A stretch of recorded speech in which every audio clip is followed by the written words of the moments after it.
Okay, so the first two lessons, Mrs. Lower, you missed, but I'll organize some time, maybe tomorrow if we have some time, so that we look at the first two lessons that we have looked at with the team. The first two lessons were just basically on the Excel tricks, just to understand the power of Excel. Now we are going to the beginner's course. There are quite a number of things that we'll be looking at, functions, just understanding how functions work and just how to interpret functions. So maybe to start with, I'll quickly go on to look at the Excel overview. Getting started with Excel. So obviously, if you want to open a new worksheet, when you have a workbook that is already open, an existing workbook that is already open, you can still go to File, and you can press on New. You'll be able to open the new worksheet.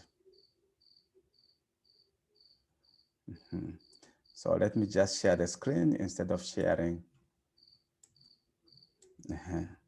Okay, so you can go there, you go to New, and click on the blank workbook if you want to.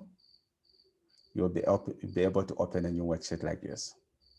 Or alternatively, you can use a shortcut called Control D. You can use a shortcut called Control D. So you press Control and D, you'll be able to open a new worksheet. So if I hold Control and press D like this, I'll be able to open, not Control, Control N, sorry. Control D is copying, Control N. How do I forget such simple things? So Control N, you'll be able to open a new workbook. If you want to open a new worksheet, you press Shift F11. So Control N is on opening a new workbook.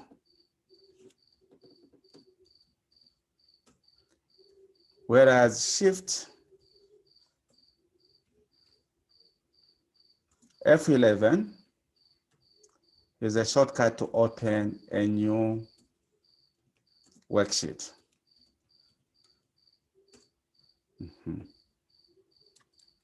These are just shortcuts. I know you know how to open a new worksheet in a workbook where you can just check, you see where you have this plus thing and press on that just to open a new worksheet. But you are here where you're actually at our academy is to learn the most efficient ways of doing things. And shortcuts is actually part of the training.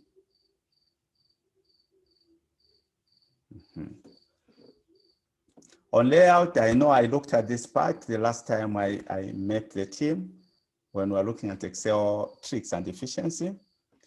We know that Excel, this is the layout of Excel. We have in columns, these are columns.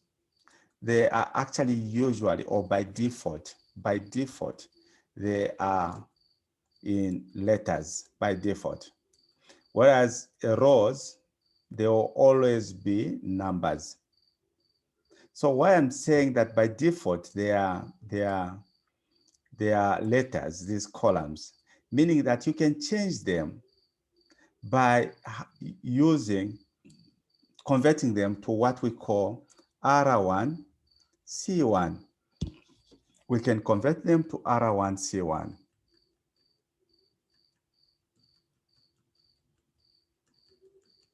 NJK, how are you?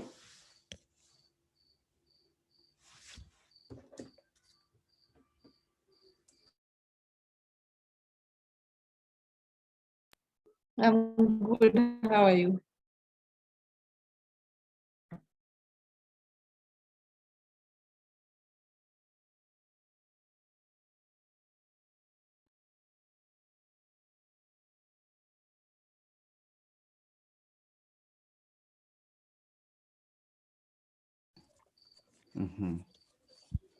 Okay.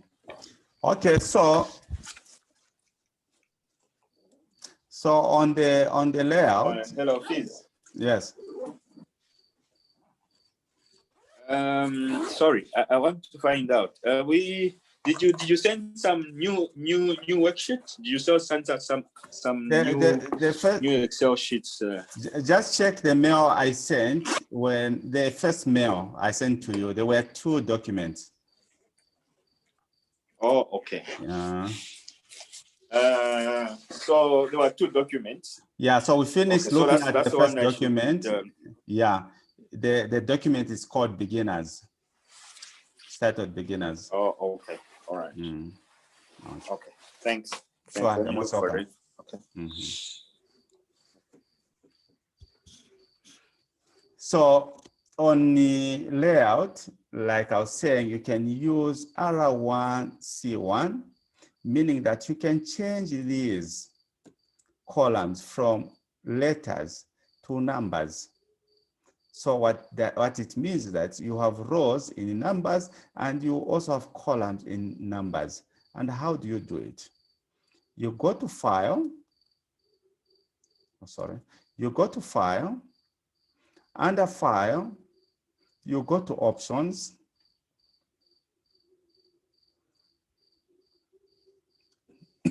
From Options, you go to Formulas. You click on Formulas. And you check under a category called Working with Formulas. And you click on R1C1. R1C1. Then you press OK. So do not get sorry, sir. Sorry, sir. Just to pause you. If sure. I think that's why I was trying to find out whether the type of window matters. I'm wondering, when you say we get to File, my Excel sheet, which is open, for me, the first tab has a window. I'm not too sure whether this is what is a tab for File.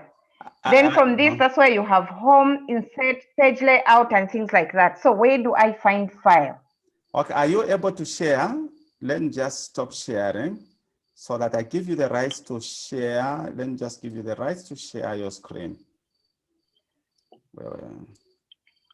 Okay. Kindly share the screen. Okay.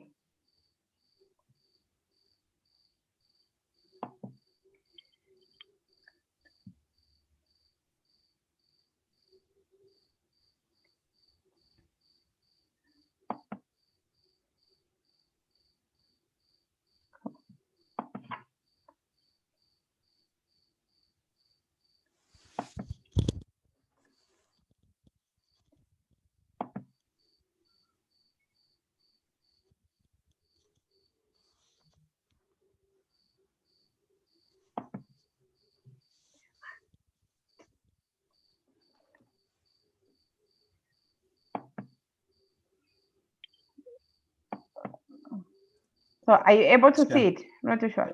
Here it's just showing a launch meeting. I'm not seeing any Excel. Share the Excel. Go to the share screen. Go to the desktop. I don't know if it's a share screen. Then share the Excel worksheet. Yes, I'm on the share screen, and on select window or screen.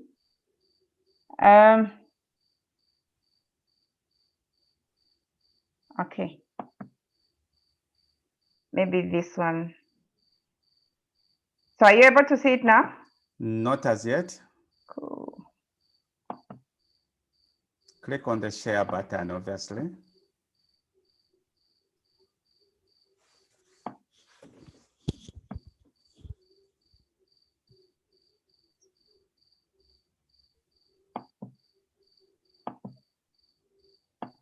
Okay. So now what you do, I can see where you're having those problems. Can you Okay. click on the maximize? Just maximize the screen. Oh. Oh, okay. All right. Like that. Reshare. Oh, okay. Okay.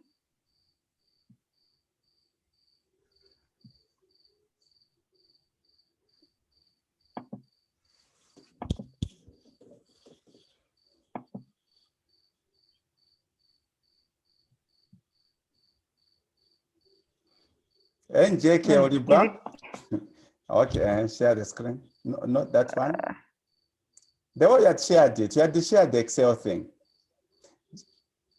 yes. Okay. So I go to the share screen. This select window. Pick the first Oh, one, okay. which was share screen. Yeah. This same one I am on. Then, okay.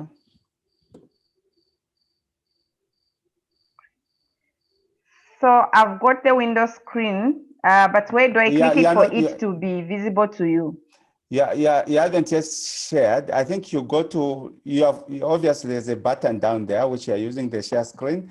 Then pick the first window, which shows share, which shows the screen. Click on that screen, then open your Excel worksheet.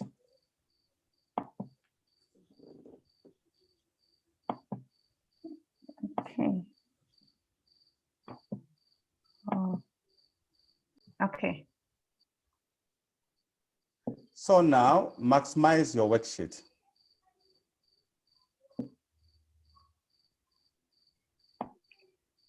Yeah, I've maximized it. Okay. So before home, there's that Microsoft button. For you, it's not written Windows. It is not written file. So click on that Windows thing. Yeah. Click there. Okay. Then go to Excel options. You should update your Windows. It looks odd. You to the office. Then you go to Excel options. Down where it shows exit Excel, go to Excel options. Okay. Then go to formulas. Click on formulas. Then check that button, working with formulas. Working with formulas. Under R1C1, check it. R1C1, just there. The R1C1, yeah, yes. check it, check the box. Oh, okay, this one? Oh, okay. So you will see, the moment you do that, press OK. Press OK down or enter. Okay. Why is it? There's a dialog tab that is coming in where it's asking me to put in a new name. Just close it, cancel it.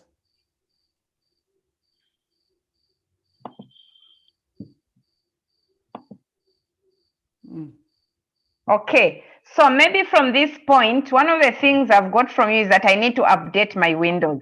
Yeah, I'll update your Windows. Okay, then I think I'll begin from here so that I don't delay everyone. Okay. Okay, can I be allowed to stop sharing? Yes, please. Okay, thank you.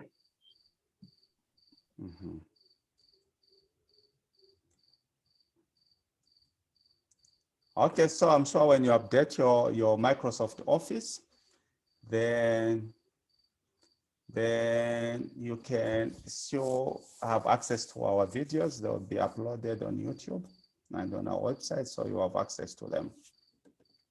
So here, that is what it is on the layout. All right, thank you. Yeah. So this is what it is on the layout.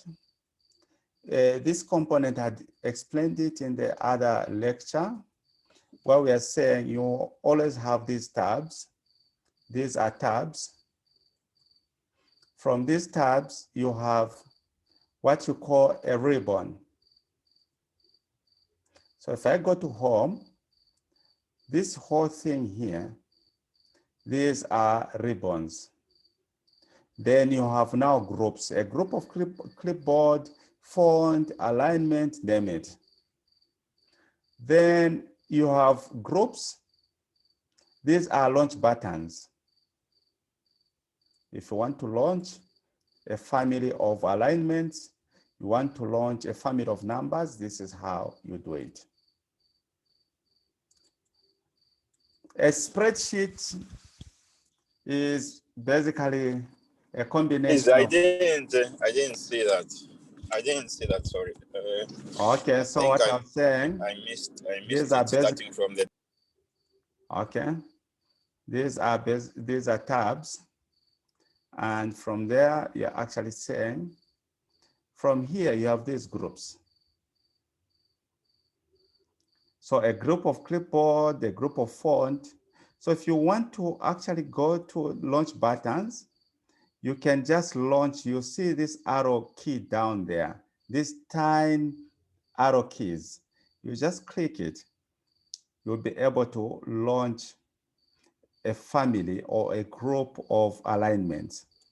If I'm here under home, I want to go to cell styles, to numbers, I'll just click on that launch button and I'll be able to see the family here and I'll be able to do whatever I want to do. But these are the things that Victor, like I told you when we were looking at shortcuts, these are things that can be easily done by a shortcut called Control-1.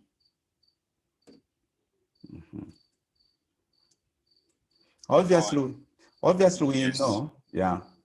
Then on sheets, we know that by default, a sheet, if I do like this, a workbook contains worksheets.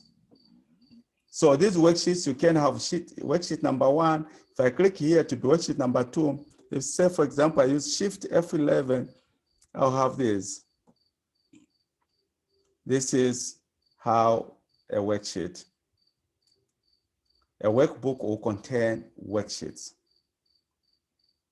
You can do your zoom in or zoom out, and this is something that you all know, can do like this. Or if you want to be very specific, you can go to View. Under View, you can go to Zoom Selection. You can do like this, or you can specify. You can go to Zoom and specify, customize. If you want to customize to take it to 120, for example, you'll be able to zoom and do whatever you have to do. Then we have the font color and size. And this is just basically, I'm just going through this. I know that you know how to check on the font. You go to Home. You are able to check on the font size, the font type, and the font color. So you're able to pick whatever color that you want to pick. On borders, I know people go to Home and pick the borders here, but now that you know about Control-1, you can just press Control and press 1 key. It's a shortcut. It will take you to the borders. Or if it has taken you to numbers, you go to borders. We can redesign whatever borders that we want. I can do like this, which you cannot do from your home thing. I can do like that, and I can have a thick line like this. So you can create borders, whichever borders that you want to create during your formatting, and it's very important getting to learn about these tools so that as you model your financial models or your projects, whatever project that you want to model, project financing, for example, or you want to come up with an energy simulation, in the case of Victor, you are able to use this just for formatting so that your workbook or your model look very same.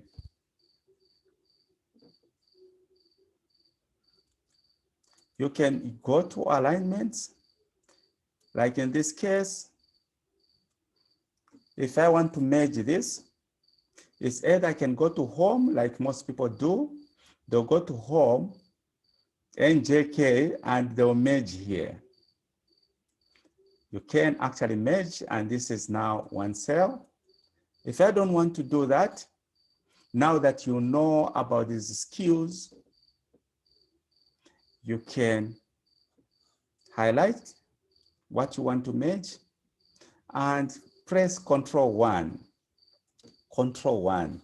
This should be your miracle shortcut that you should also adopt. All the time when I'm in Excel, I use Control 1. So you press Control and you hold the Control key and press 1 and release. So here I can go to alignment and do the alignment. If I want to merge, I can merge like this and go to the orientation since I want to align. So I can do something like that and write about Zambia, a peaceful country. So I can have something like this.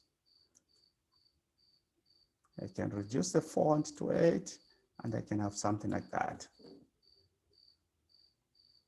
So if you don't want to align like this or to merge in this form, so let's just get back and do. Well, I'm in here. Instead of using the Control 1, if you hate shortcuts, you can still go to Home and go to Alignment. Here under Alignment, you just go to the Alignment Settings, the Launch button. I can launch this button, but look at how much time I'm going to lose. So be here under Alignment. I would say I want to merge the cells. I'll click on Merge.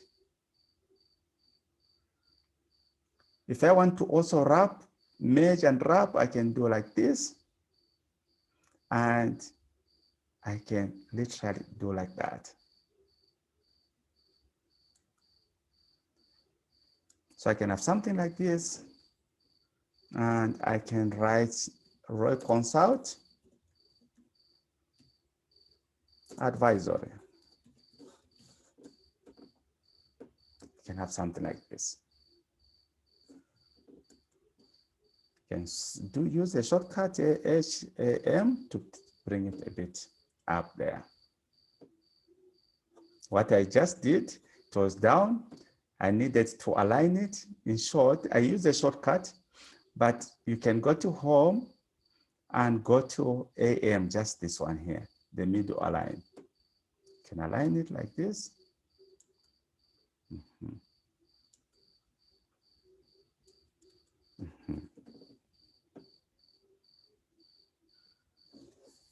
And learning modeling, first you have to learn Excel, unfortunately.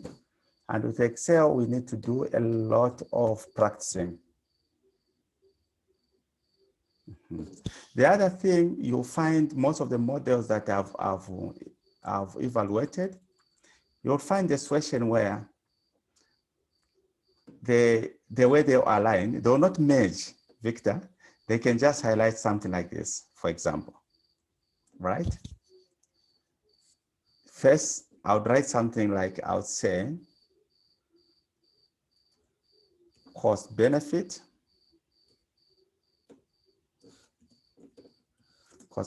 analysis.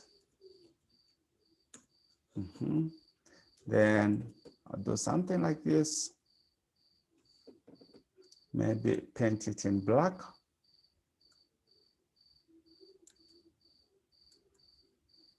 Have it like this. But you know, I don't want it to sit there. I want it to sit in the middle. So from here, I would highlight like that and center it. So after highlighting, I used to struggle actually when you're auditing a financial model, because obviously my job involves that I check the models that number of companies are actually bringing because I want to do business with us. So you find something like what I'm going to show you, then you don't know. You start now guessing it is in which cell. You don't even know where it is. So do control one, then because it's a horizontal, I'll go under horizontal here and go to center across selection, what you have selected. Then I'll do like this. So it will sit here, but now someone will not even know where it is coming from. Yet it is coming from here. So without necessarily merging, because those days I would actually merge so that I center it nicely. Yet I can even center it without merging. It will move to go to the center of what I've selected without necessarily merging the cells.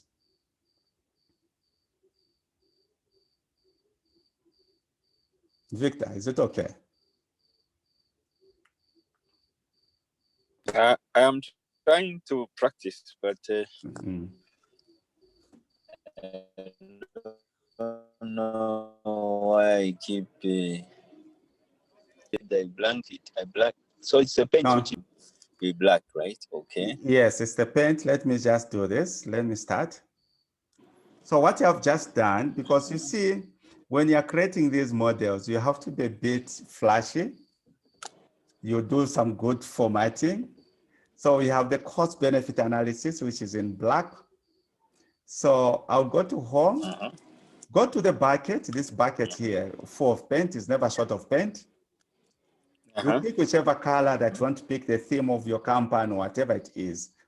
So I've picked black in this case. Okay, I've picked black. Then I go to the font color. The font color, I pick white.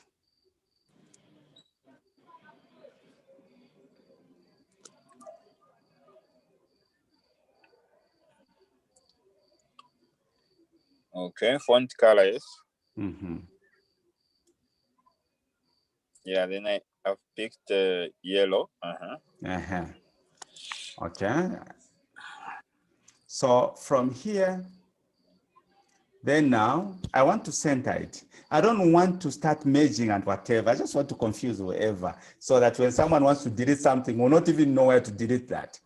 So I'll go here, highlight it. I'll highlight maybe up to there. So then I'd hold Control and press 1 so that it takes me to alignment. If it's not under alignment, I have to take it to alignment because I want to align that. And I know that this is horizontal, so I'll go to horizontal, it's on general, but I want to center across selection. So I'll press center across selection. Have you pressed there? I go to horizontal and I say cross selection. Yeah, I don't know what, yeah. So you'll pick that. You select. Cross center across selection. Yes. Then you can press OK. Okay, sorry. Then I can press bottom, then I can press OK. Okay, it has come to the center. So what it does, when someone wants to start confusing your formulas where you have put these things, they will literally struggle because this thing, all they want is to check whether it's here. But that is not where it is. You have just centered it. The original place, it is in B or wherever you have actually put those things.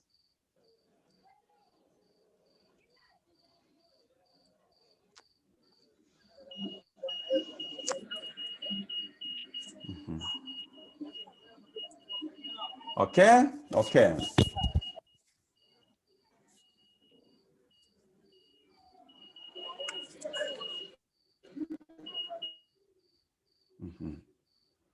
So,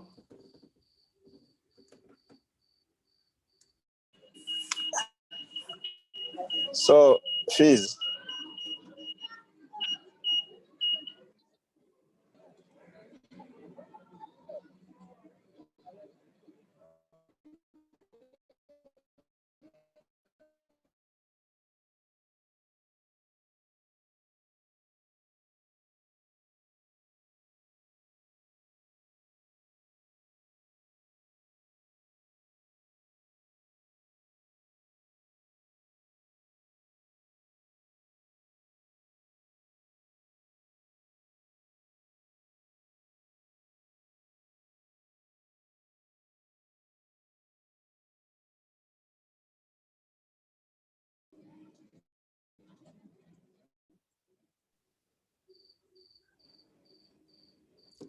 Fizz. Sorry, my internet misbehaved.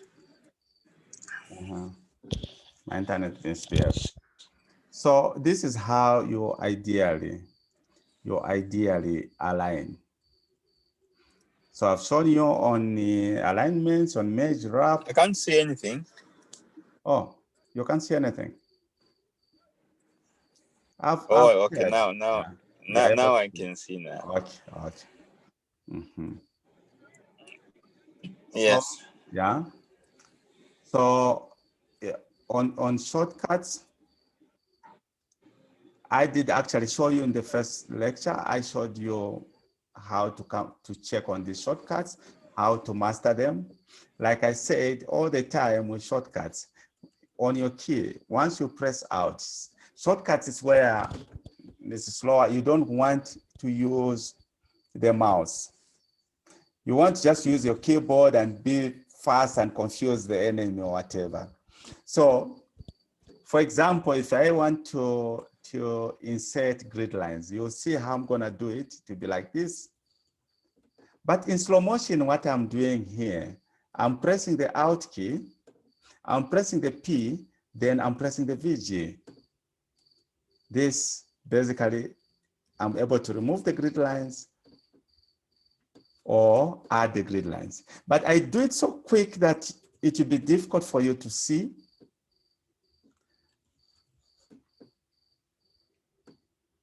If I have 10, come here. I'll do like this, I'll put a percentage. So I'm doing that quick. But the secret is on the key Alt. Once you press the Alt key, for example, it shows if I want to go to home, it means that I have to press H. If I want to go to formulas, I have to press M. That is in slow motion. So if I want to go to home, I'll press H. If I want to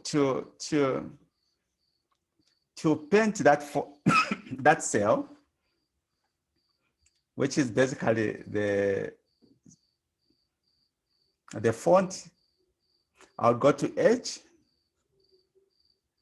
I'll paint it black like this. Again, I'll do Alt H. I want to go to the color, for example, on the font color, I'll press FC, then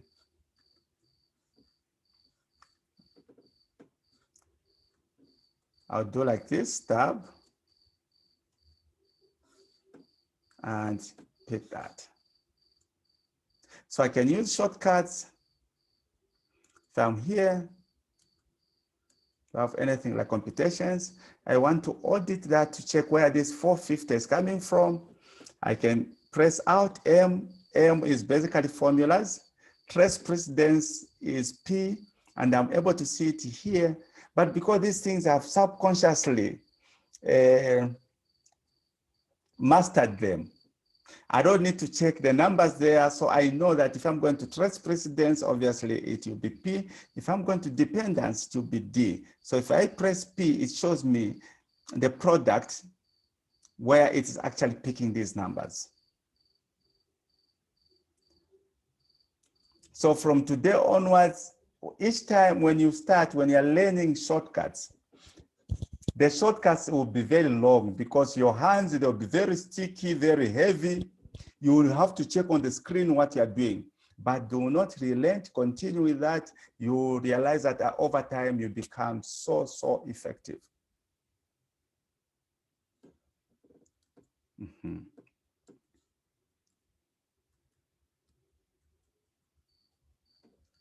Any questions up to here?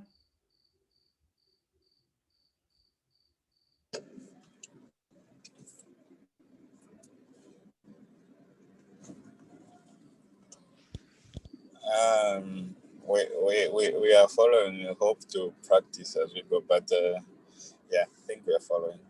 Okay. Now we go to the functions. So go to sums and averages. we'll do all the major functions. In this course, you're going to do all the major functions that will help you to create any model. There's a difference between modeling and Excel. Excel, you can know Excel, but you don't know how to model, because modeling is an art. Excel is just like someone who is able to juggle with a ball, but cannot score, cannot even be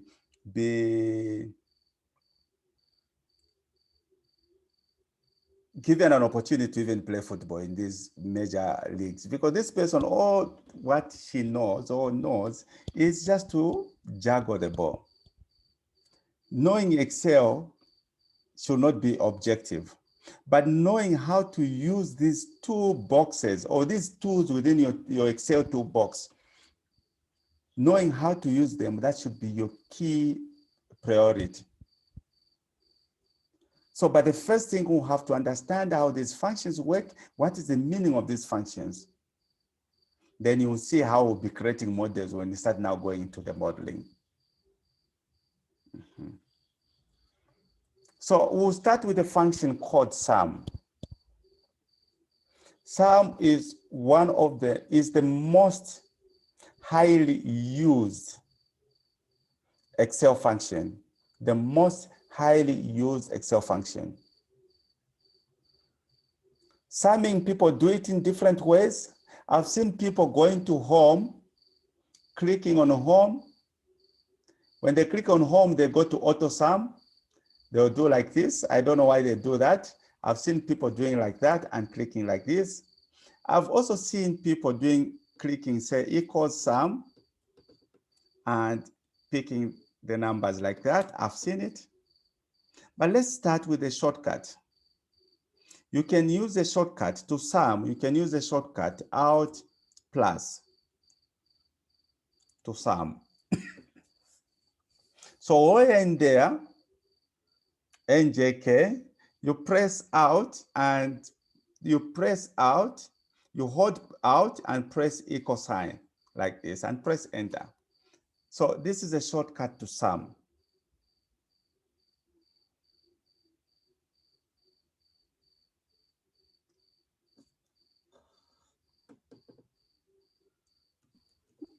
Sorry, sir, are you able to repeat that shortcut on sum? So the shortcut here, this is a shortcut on summing.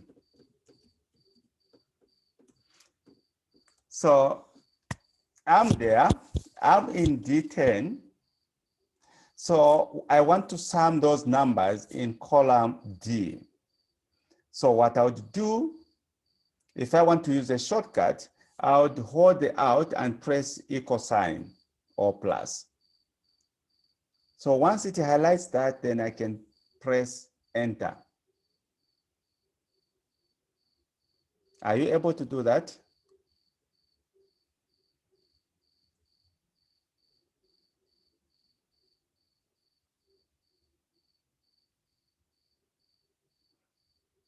Who has managed?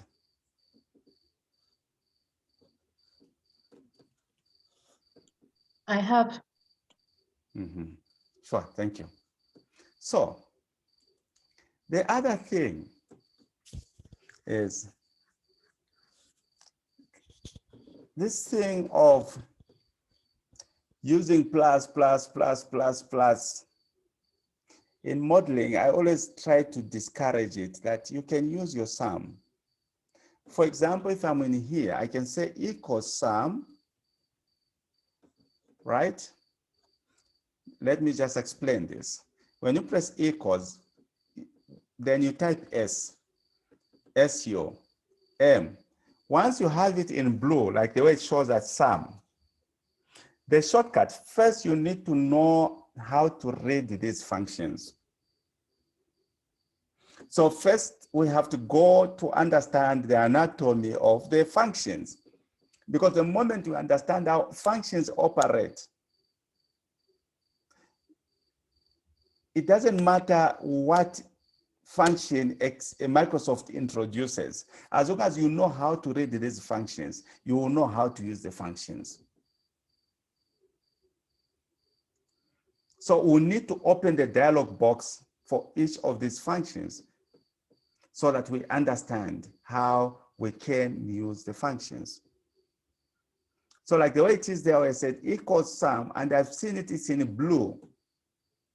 The moment it highlights, the moment the function that I want is highlighted in blue, all I'm supposed to do is to press tab. So when I press the tab key, there will be a bracket that can be open bracket. It will actually come in instead of me looking for the bracket. So I'll just press tab like this. And once that happens, I'll now use a shortcut and press Control A to open the dialog box. So I'll hold Control and press A like this. So I'm able to open the dialog box, and it becomes easier for me to interpret the function.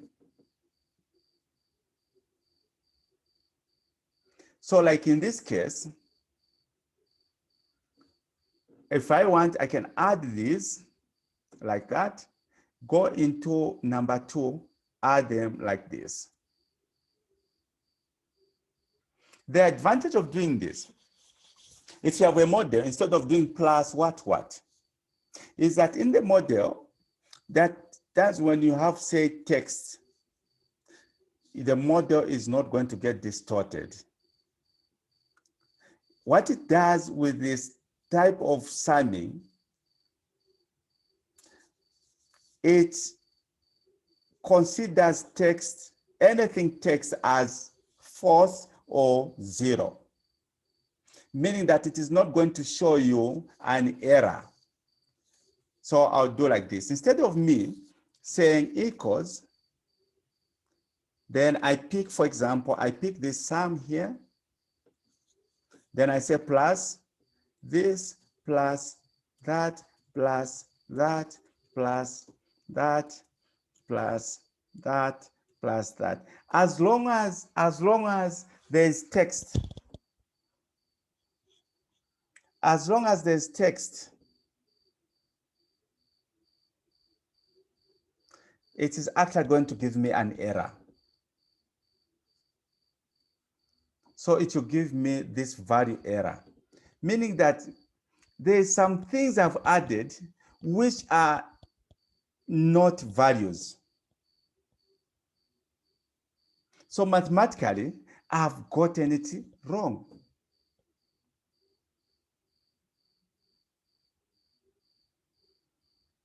Mathematically, I've gotten it wrong.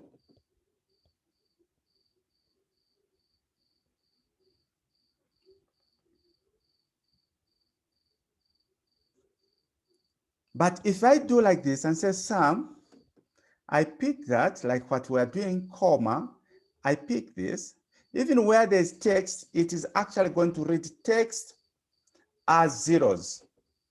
And this is what we'll have.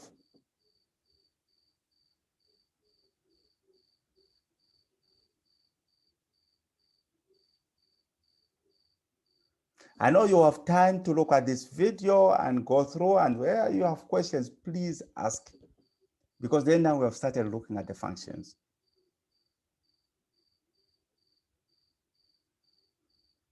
So where you have, say, for example, you have 20 here, you have 30 here, depending on how your model is done, you have 70. All we're actually saying, and assume that they are coming from different worksheets. All you do, you say equals sum, sum. I can open the dialog box, but the moment you become a guru, there will be no need for you to start opening these dialog boxes. I can do like this, tab, pick this, tab, pick that. I don't need to start doing plus, plus, plus, plus. In one function, I can do all the computations that I need to do without deadening my formula with those plus, plus, plus, or minus. Where I want to subtract, I'll put minus, like in this. I'll say minus there and do like that.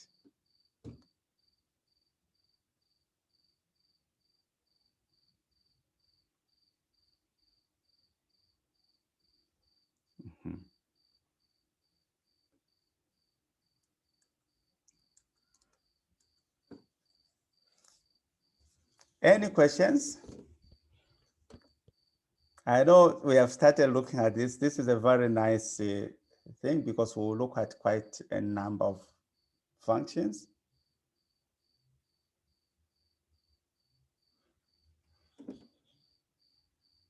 In analysis, whether you are actually analyzing technical performance, you are analyzing financial performance, there's a miracle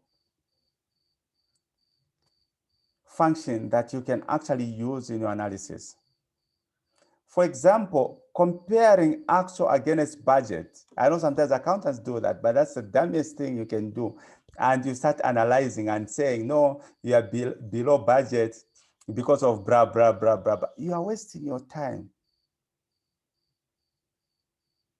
So even when you're looking at the actual against the budget in financial analysis, you have to ask yourself, what was the performance in the prior year?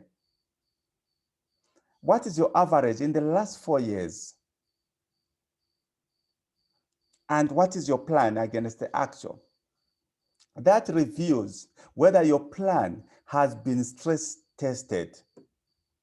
It is possible having variances that are coming from your planning because your planning is very bad. So as we move on, as we start looking at the analysis and all these other things, even data analytics itself, as we start looking at these components, we need to understand that there is one beautiful thing that we need to use. This beautiful function is called average. I've always asked this question in workshops when I'm training in data analytics, that there's this, and especially this time, the advent of Facebook, Mrs. Lower, you find that you have this friend of yours who actually lives in Mrs. Compound. She has a daughter who is in grade 5 at Kamlanga Basic School because that is near Mrs. Compound.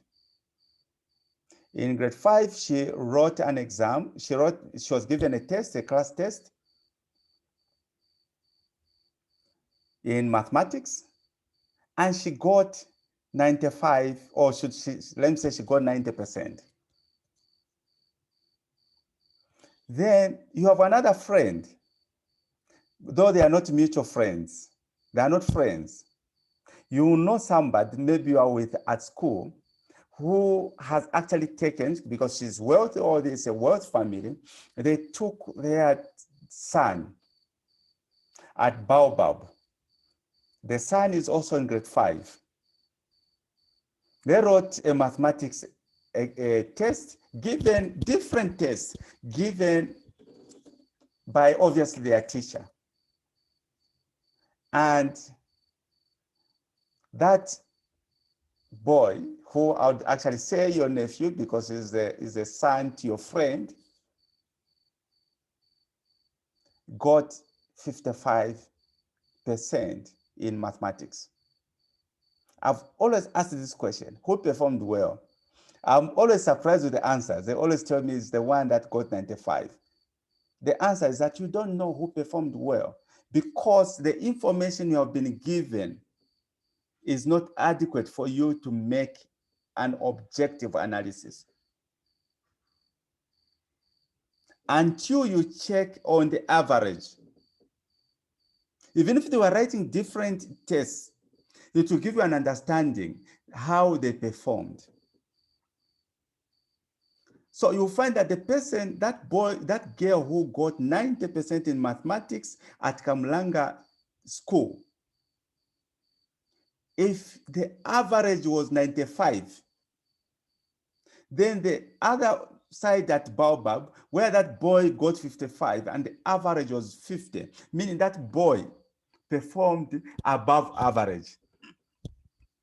Whereas the other side, you have to get worried. Yes, he got 90, but meaning that the majority number of her classmates got beyond 90. And the class average was 95, got 90. You have to tell that child of yours that please, you did not perform well in this subject, but the other subject maybe where one got 55, but the average was 50, you should say congrats. So average is one of the most important input in analysis. And this is why in Excel, we have a function called average. So here, if I do like this, I say average